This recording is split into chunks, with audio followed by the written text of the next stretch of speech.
am fi vrut să întrebăm pe Juli cum s-a făcut trecerea asta în cazul ei de la specializarea în dreptul integrării europene la literatură. Pentru mine par două lucruri așa total diferite.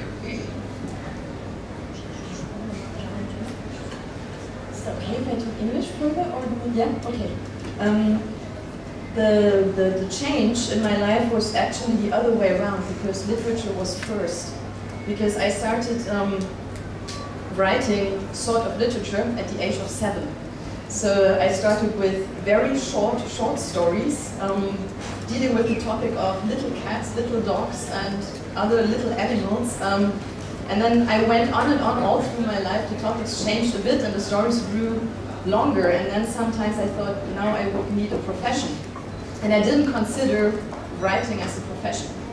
So I decided to take up studies, and more or less accidentally it came down to law. And so for me the big change was rather to come from this literature thing in my life to this very strict law studies. And I was quite glad when I found out that literature is for me possible as a profession. Then I dropped law again. And now I'm back to the most important thing in my life, and that was it from my childhood on. Okay, but now that you are a professional writer, that your books have been published in so many languages and so on, does it make any sense for you that you had that career in law? Yes, it really has sense still to me. In the beginning I didn't realize, because I hated this studies. It's really boring for many years, and it's just a torture and a pain to the brain. But after a while I realized that there's one important, or it's a couple of important parallels between law and literature, and one of it is that if you want to write a bigger book, a longer story, structure is something very important.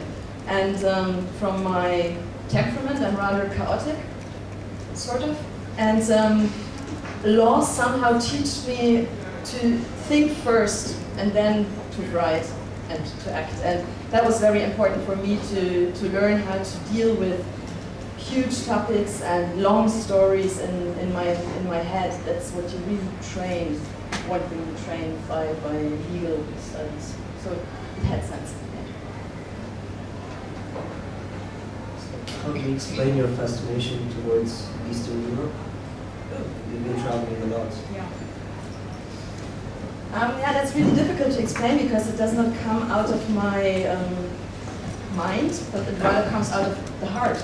And how would you explain why you fall in love with a woman in your case, probably? So it's something really difficult. It was just when a couple of years after the so-called wall or Iron Curtain came down, I took the advantage to make first small steps towards the east.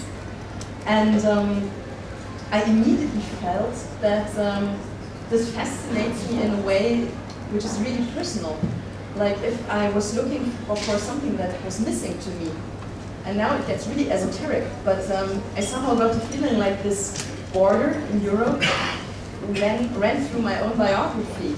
And since I knew the West, and I was really fed up with the West, I was completely bored and annoyed about the whole mentality there. It was sort of a relief and a completely new side of my life, which wasn't strange or foreign to me. I felt at home quite quickly, without knowing anything. That's the most I can tell you about it. There's no more rational reasons like that. And so I just followed my fascination. You've been in so many countries from Eastern Europe, but never been to Romania. You're for the first time here. That's true. It's like if you're eating a dinner, you take the best for the end, don't you?